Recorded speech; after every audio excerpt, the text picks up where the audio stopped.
Ce qui est présenté dans cette vidéo, c'est le résumé d'une rencontre autour de la photographie. Photographe non professionnel, il m'a été demandé pour clore une exposition de parler de mes photographies. Sujet que j'ai trouvé moyennement intéressant et que j'ai transformé en parlons-photographie ensemble.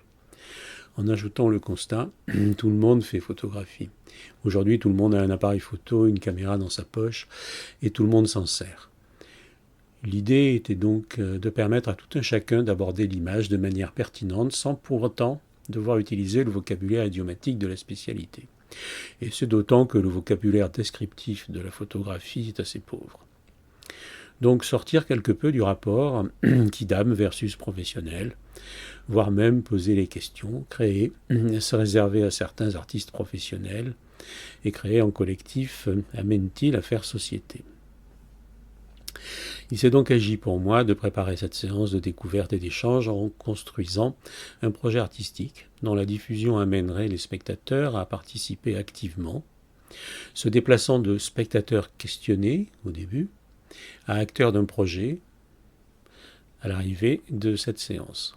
Donc, imaginez des situations propices aux échanges en excluant le principe de jugement ou d'échec des participants. Un extrait du livre de Susan Sontag, écrivaine, philosophe et féministe, livre intitulé Sur la photographie, m'a servi de point de départ, je la cite.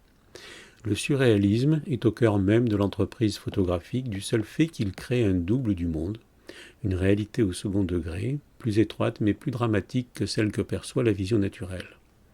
Moins elle est manipulée, moins il y entre de techniques, plus elle est naïve, et plus une photo a des chances de faire autorité. Le surréalisme a toujours courtisé l'accidentel, accueilli l'inattendu, flatté les présences désordonnées.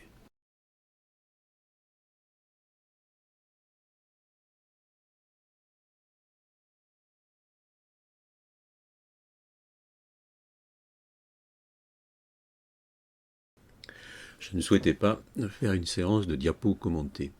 Et je voulais la possibilité de présenter et manipuler des images, de faire manipuler, d'être dans le jeu en direct, d'éviter la situation frontale du formateur qui déroule son exposé.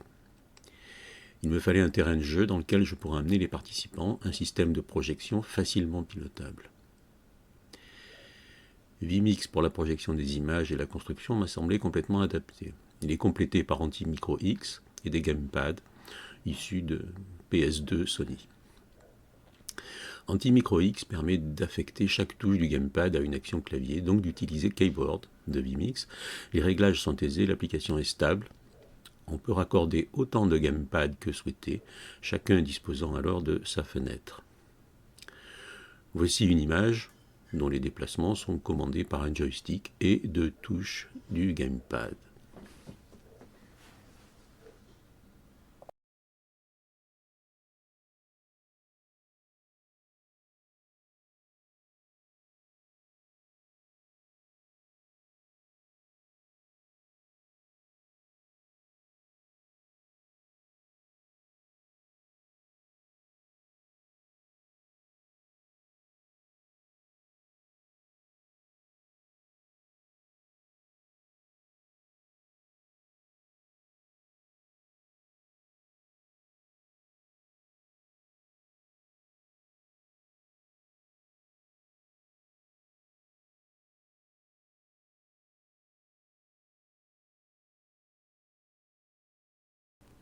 Un premier jeu pour débuter la séance qui présente des photos collectées au hasard de la promenade du photographe.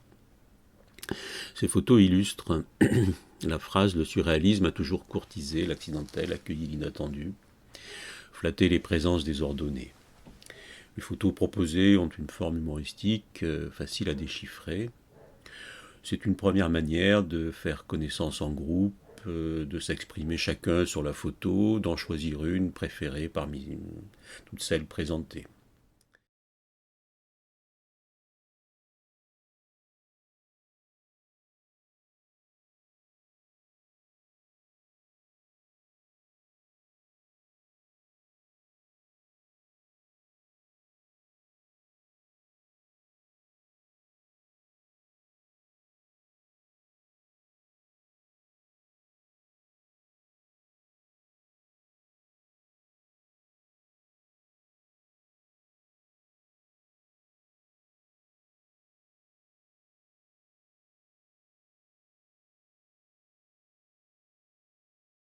Un deuxième jeu, comment décrire une photo.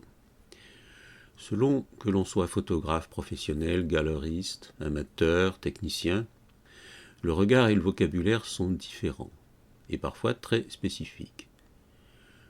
Pour contourner l'obstacle, je propose une série de cartes rassemblant des qualificatifs employés dans la vie courante et évitant les qualificatifs qui concernent l'image. Par exemple, sombre, flou, coloré, net, ou faisant jugement de manière trop péremptoire, c'est beau, c'est laid, c'est sale. Avant la projection d'image, distribution est faite au hasard d'un petit nombre de cartes à chaque participant. La règle du jeu est, si parmi vos cartes, certaines vous conviennent pour qualifier la photo, vous le dites, en précisant quelle partie de la photo vous faites associer ce qualificatif. À chaque photo projetée, on additionne ainsi les qualificatifs retenus par chacun. On découvre alors une vision multiple du même objet photo. Une première manière de croiser les regards, de rester dans un champ lexical délimité et de s'entraîner à décrire une photo à sa manière. Chose importante à noter, il n'y a pas de mauvaise réponse. Certaines seront vues plus pertinentes ou plus adaptées.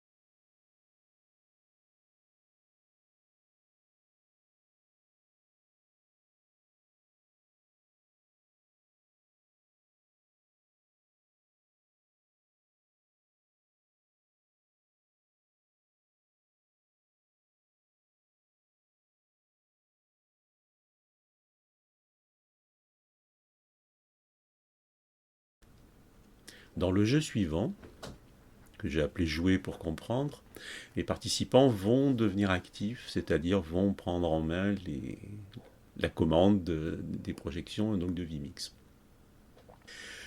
Deux personnes doivent, en actionnant chacune un gamepad, faire apparaître ou disparaître des fragments d'images qui ont été préparés à l'avance. Les gamepads sont programmés de telle manière que 6 touches font apparaître 6 photos et les 6 touches restantes du pad les font disparaître. On procède avec une première phase qu'on appelle sauvage, où chacun découvre et les images qu'il peut actionner et leur position sur le gamepad, d'une manière de se mettre en main le dispositif et de faire un lien entre geste et résultat à l'écran. À partir de là, une fois que tout le monde maîtrise bien son outil, il s'agit de construire des assemblages qui vont demander l'accord des deux joueurs. On peut en discuter aussi avec le reste du groupe d'ailleurs. Peuvent s'ajouter, tirés au hasard ou décider arbitrairement, une série de 4 ou 5 cartes et on procède à l'inverse du premier jeu d'écrire une photo. On réalise une image qui répond à l'ensemble des qualificatifs posés sur la table. Une deuxième série, toujours dans Jouer pour comprendre. C'est le même principe que la série précédente, mais les images proposées sont davantage porteuses de sens par l'apparition de texte et de contexte.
Dernière partie. Jouer pour apprendre. Apprendre, c'est-à-dire une, ou mieux des personnes, ont décidé d'apprendre le ou les outils conjoints à Vimix, de réfléchir à leur usage dans une perspective de pratique artistique de Vicing, dans l'objectif d'une projection. La mise en situation d'apprentissage est importante.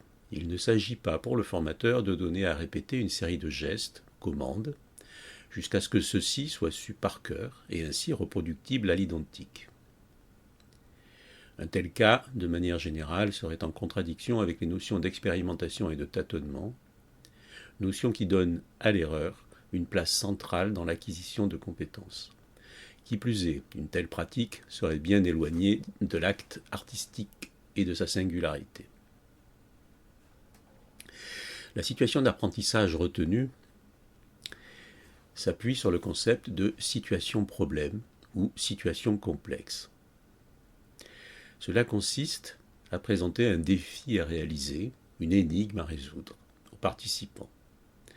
Cette mise en situation doit faire appel à un lot de connaissances.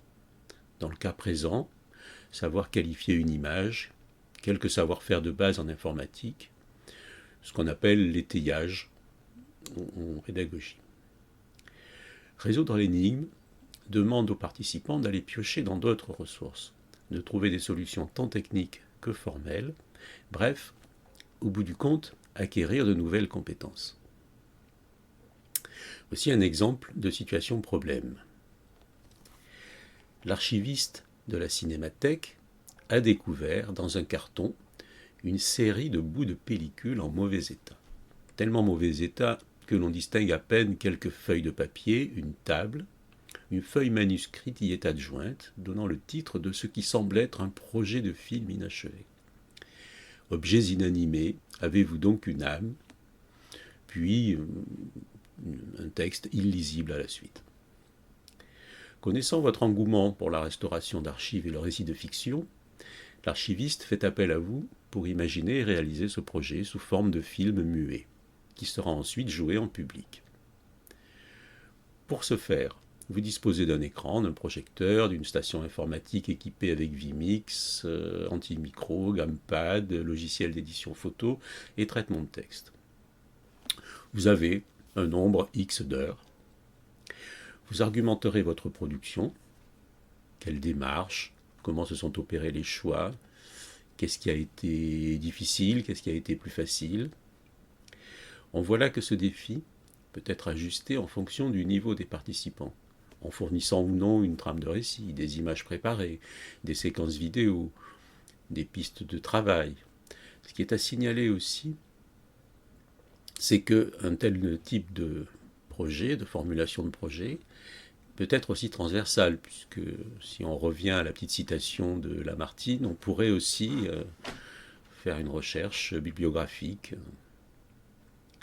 Une dernière chose importante, qui sert de validation à la formulation du défi, on ne peut pas présager du résultat. Différents groupes à qui la même situation sera proposée amèneront des réalisations différentes, mais auront, dans tous les cas, développé des compétences nouvelles.